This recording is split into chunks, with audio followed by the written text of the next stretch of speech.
Hi, I'm Ella. It all started back when I was a fresh-faced hairdresser, barely out of school and already behind the chair at a small salon downtown. Those were simpler times, just me and my scissors, and the whole world seemed like it was there for the taking. It was a regular Tuesday when James first walked in. The bell above the door jangled and in he came, looking around like he wasn't sure he'd come to the right place. His hair was a mess, a wave of thick curls that looked like they fought comb and scissors equally. "Hey, you open for a walk-in?" he asked, his voice unsure over the buzz of hairdryers and chit-chat. "Sure thing, take a seat," I said, pointing to my chair. He sat down, and I threw the cape over him, snapping it at the back a bit tighter than necessary. "What are we doing today?" "Just, make it look like I ain't been dragged through a hedge backwards," he joked, half smiling in the mirror. I laughed, picking up my scissors. "I reckon I can do that." As I worked, we started talking. Turns out, we both had a thing for old-school rock bands and hated modern pop. "Can't stand that electronic stuff they play everywhere now," he grumbled. "Tell me about it. Give me some Zeppelin or Floyd any day," I replied, snipping away. "Exactly," he said, and just like that, it was like we'd known each other for years. We talked about everything under the sun, books, movies, you name it. By the time I was done, his hair looked 100 times better, and there was something in his smile that told me this wouldn't be the last I'd see of him. He came back every other week for a trim, always timing his visits so it'd be my chair he'd end up in. We started grabbing coffee after my shifts, and those coffees turned into dinners, and well, you know how it goes. A year later, we were married. Nothing fancy, just us and our families in the backyard of his folks' place. We were so broke back then that our honeymoon was 3 days in a lakeside cabin that smelled like mildew and old fish. But we didn't care, we were on top of the world. Then along came Michael, our little bundle of joy. Having him was tough at first, what with money being tight and me trying to juggle motherhood with work. But we made it through, mostly because James was right there with me, taking on night feeds and diaper changes without a single complaint. Life was good. Really good. We had our ups and downs, sure, but who doesn't? I loved my job, got to meet all sorts of folks from around town. Everyone had a story, and they all seemed to want to share theirs with me. Guess I just have one of those faces. 30 years sure fly by when you're busy living life. Now, I'm 52, and not just any hairdresser, but the one in town everyone waits a month to see. James climbed his way up too, now he's the big boss at his company. We've got ourselves a beautiful house that's a bit too quiet now that it's just the two of us. Our son Michael, 29 and all grown up, lives in his own place across town. Life at the salon was always bustling, but on one rainy afternoon, it got a bit more interesting. Clara walked in, drenched from head to toe, looking like she needed more than just a hairdryer. She had a sad sort of look in her eyes that caught me right away. I could tell she needed a chat as much as a new hairstyle. "Rough day, huh?" I asked as she plopped down in my chair, not even caring as the water dripped from her coat onto the floor. "You could say that," she sighed, taking off her soggy hat and revealing a mess of tangled, wet hair. "Just split with my boyfriend. Feels like my heart's been through the ringer." "Well, you're in the right place for a pick-me-up," I said, draping a towel around her shoulders. "Let's get you dried off and fixed up. How about we try something new today? Give you a fresh start?" Clara nodded, looking up at me through the mirror. "I'd like that. I really would." As I worked on her hair, we talked about all sorts. Turns out, she was new in town, trying to start over after everything that had gone south with her ex. I found myself giving her bits of advice, not just about hair, but about finding her feet in a new place. By the time I was done, she had a sleek new bob that framed her face perfectly, and her smile was starting to peek through again. "You know, I feel lighter already," she admitted, checking out her new look. "Thanks, Ella. Seriously." "Anytime, Clara. You know where to find me," I said, handing her the mirror so she could see the back. Just then, Michael walked in, surprising me during work hours. He'd been doing some errands around town and decided to drop by. His eyes landed on Clara, and I saw that same spark I'd noticed between me and James all those years ago. "Mom, hey, who's this?" Michael asked, trying not to make it obvious he was checking Clara out. "This is Clara. Clara, meet my son Michael. He's usually not around during the day, thinks he's too busy for his old mom," I joked, giving Michael a playful glare. "Nice to meet you, Clara. And Mom, I'm never too busy for you," Michael shot back with a grin. Clara laughed, and I could see her warming up to Michael's charm. "Nice to meet you too, Michael. Your mom's been telling me all about the town. Sounds like you both know it inside out." "Yeah, well, I could show you some places if you like," Michael offered, and I almost rolled my eyes at how smooth he was being. "That'd be great," Clara said, her smile bright and genuine now. As they chatted, I cleaned up my station, keeping one ear on their conversation. It was clear they clicked instantly. Michael offered to take her out for a coffee to continue their tour guide chat, and Clara agreed. Watching them walk out together, I felt a mix of emotions. I was happy for Michael, seeing him light up around Clara, but a part of me worried, too. Starting new relationships on the rebound can be tricky, and I hoped he wouldn't end up getting hurt. Michael and Clara, who quickly became like a daughter to me, had rushed into marriage. It was a whirlwind, sure, but seeing them so happy made everything feel right.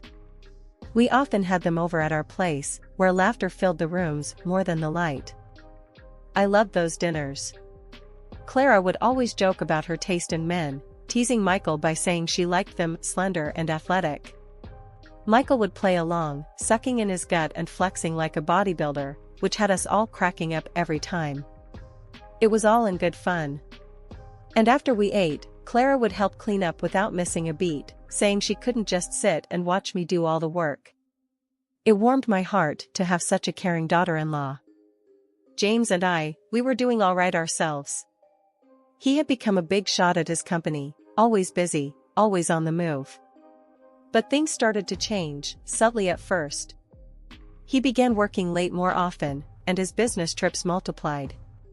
I'd ask him about all the extra hours and travel, and he'd just shrug it off, saying, "It's a busy season, Ella. Gotta make hay while the sun shines."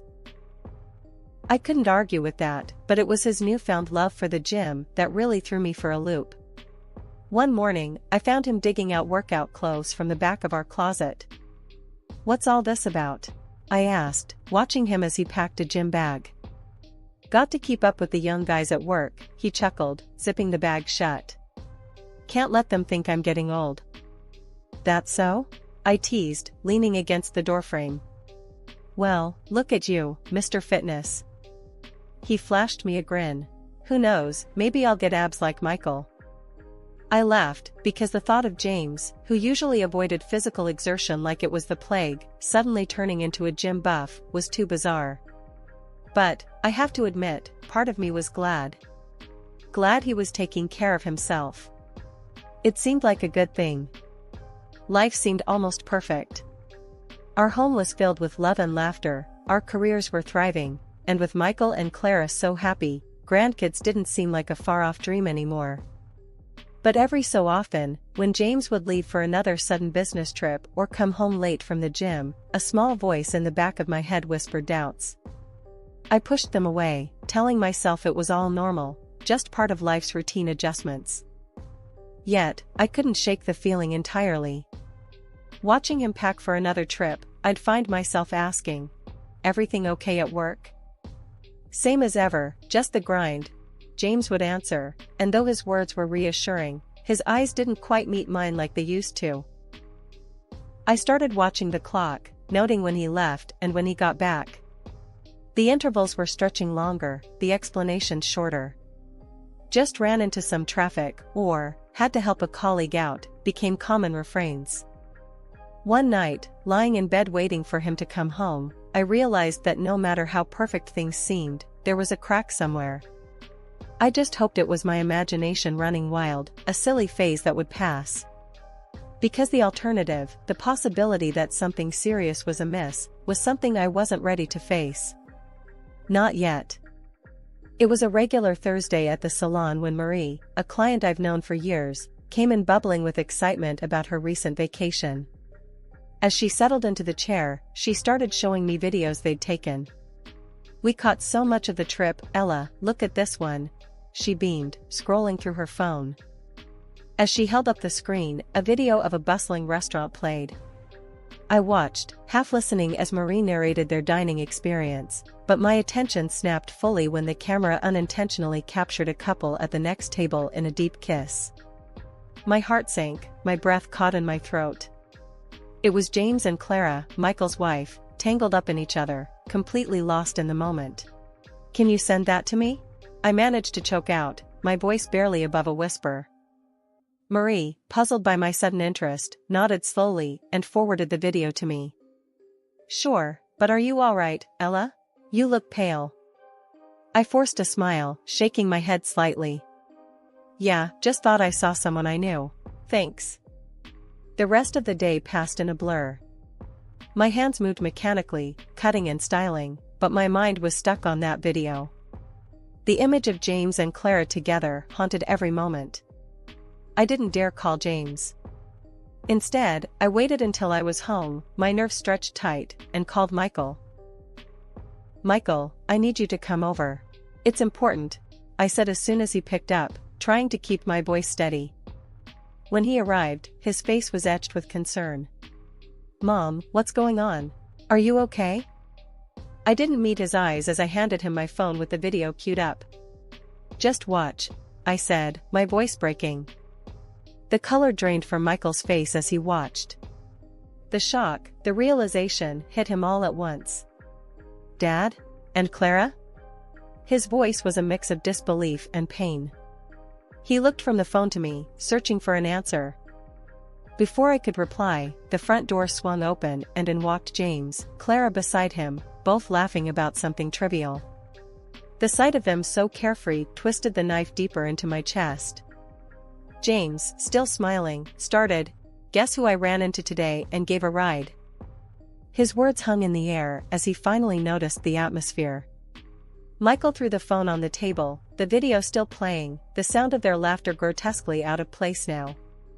James's smile faltered, his eyes flicking from the phone to our faces, realizing what had happened. Clara's smile dropped as she followed his gaze to the screen displaying their indiscretion.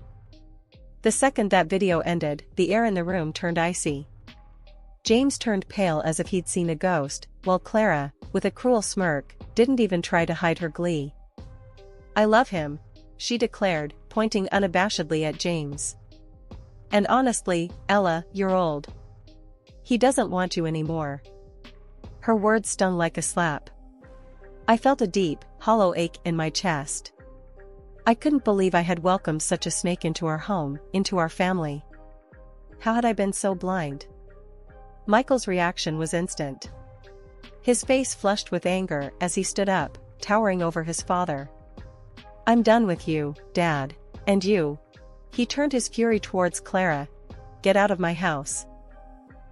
Clara's laugh was sharp, her voice laced with entitlement. "And where am I supposed to go? I'm entitled to half of this apartment and alimony. You owe me that much." Michael scoffed, the sound bitter and full of scorn. "The apartment was mine before we even met. It's in my name only. And as for alimony," he sneered, "your cheating has taken care of that. You get nothing."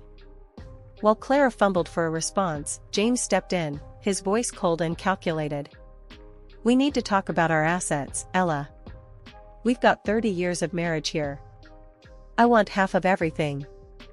His audacity was breathtaking. My entire world was crumbling, and he was worried about money. The nerve of him, after what he'd done, to stand there and demand a share of our life together as if he hadn't just betrayed everything we built. The divorce was nasty, drawn out, and every encounter dripped with venom, especially from James. He strutted into court, playing the wronged party, trying to smear my name and grab as much as he could from the ruins of our marriage. It was excruciating to watch the man I had loved twist our memories into lies, just to gain an upper hand. And Clara, oh Clara had the gall to taunt me outside the courtroom on the last day. "You're just an old woman, Ella. James wanted someone young and beautiful, like me." Her words echoed in my ears, each syllable a pointed dagger meant to wound. It felt like the ultimate betrayal, not just of the heart but of all the years we'd spent side by side. I drove home those days feeling like the shell of the woman I used to be, questioning my worth, questioning every year we'd spent together. But through this storm, Michael was my rock. He stood by me, his presence a constant reminder that not everything from my marriage was a loss. Seeing the strength and integrity in my son, I realized that if my marriage had given me nothing else, it had given me him, a man who knew right from wrong, who stood up for what was right even when it was hard. One morning, I stood in front of the mirror, took a deep breath, and made a vow to myself. "Ella, it's time to rebuild, from the ground up." The reflection staring back at me nodded, as if sealing the pact. One of the hardest decisions I had to make was about the house. It was too full of memories, too big for just me. Plus, the settlement required that we sell it and split the proceeds. "Fresh start, Ella," I muttered to myself as I signed the papers at the real estate agent's office. "Trust me, you're making the right move," the agent, a kindly middle-aged man named Roger, assured me. "Something smaller, more manageable, it'll be good for you." He was right. I bought a cozy 2-bedroom apartment closer to the city center, perfect for one. The day I moved in, I felt a weight lift off my shoulders. As I unpacked boxes and arranged furniture, there was a sense of creating something new, something wholly mine. The next challenge was work. My career had always been a part of who I was, and I wasn't about to give that up. With the divorce settlement, I had some capital, and a fiery drive to not just continue, but to expand. I decided to open my own beauty salon. Finding the right location took time. I walked through countless potential spots, each time envisioning what could be. When I finally found the perfect place, a small but bright space on a busy street, I knew it was the one. "I can see it now," I told Michael, who had come along to give his approval. "Ella's Elegance, right there on the sign." He grinned, his earlier support unwavering. "It's perfect, Mom. You're going to make it into something amazing." The process of opening the salon was grueling. Renovations, permits, supplies, it seemed endless. But with each step completed, I felt a surge of accomplishment. This was mine, my creation, my new beginning. The grand opening was a flurry of excitement. Friends, longtime clients, and even curious passers-by filled the space, their chatter and laughter breathing life into the once empty shop. 3 years have passed since the divorce, and looking back, I barely recognize the woman I was when this all started. My business has flourished, becoming more than I had dared to hope. The community's support has been overwhelming, and in return, I've done my best to give back, to create a space that's welcoming and warm. Michael got married again 2 years after the divorce. He met Lisa at a community event, and they hit it off right away. They've since had twins, a boy and a girl. Seeing him so happy, so fulfilled, it's given me a new kind of joy I didn't know I was missing. As I lock up the salon at night, the last of the sunset casting a warm glow through the front windows, I often pause and reflect. This journey, every up and down, every setback, and every victory, has reshaped me. I'm not the same person I was, and I'm grateful for it. In those moments, surrounded by the hum of dryers and the smell of shampoo, I realized I had found my way out of the darkness. The betrayal that had once threatened to break me had instead built me stronger, fiercer. One day, out of the blue, I received a call from James, my ex-husband. His voice was casual, as if we were old friends catching up, but his words were like a slap in the face. "Ella, I think it's only fair I get half of your beauty salon. It's doing well, and frankly, it was started with my money since I was the main breadwinner for so long." The nerve of him, after everything, to claim a piece of what I had built from scratch with my own money, post-divorce. I was seething, but I kept my cool. Okay, James, let's meet and talk about it, I said, plotting to turn the tables on him. After hanging up, I called Michael. He was furious when he heard and suggested we dig a little deeper into James's life now. Mom, let's see what he's really up to, he said, proposing to hire a private investigator. I agreed. It was time to uncover whatever James and that woman he left us for were hiding. We chose to meet in a crowded cafe downtown. I arrived early, spotted them from a distance, James, looking older but trying hard to appear youthful, beside his much younger wife, Clara, who was visibly pregnant. Sitting down, I braced myself for a tiresome charade. James wasted no time. Ella, thanks for coming. You know, with the baby on the way, Clara wants to start her own salon. We think a share of your business would be a good start for our family's future. Clara looked at me, smirking smugly as if she had already won this battle. I forced a smile, listening to James ramble about the bright future he envisioned for his new family, all the while thinking how deluded he was. Finally, when he paused for breath, I saw my moment. James, you're living in a fantasy. This business you want so badly? It was built entirely without your money or influence. And as for this child you're so excited about, I paused, my smile fading as I pulled out a series of photos and slid them across the table to him. It was like watching a train wreck in slow motion. James and Clara leaned in to look at the photos, clear shots of Clara with another man, not just in casual settings but leaving a hotel together. And there's more, I continued, my voice steady, despite the chaos I was unleashing. James, remember when you had chicken pox so bad at 38? The doctor said it left you infertile. I didn't have the heart to tell you before, thinking it would crush you. The color drained from James's face.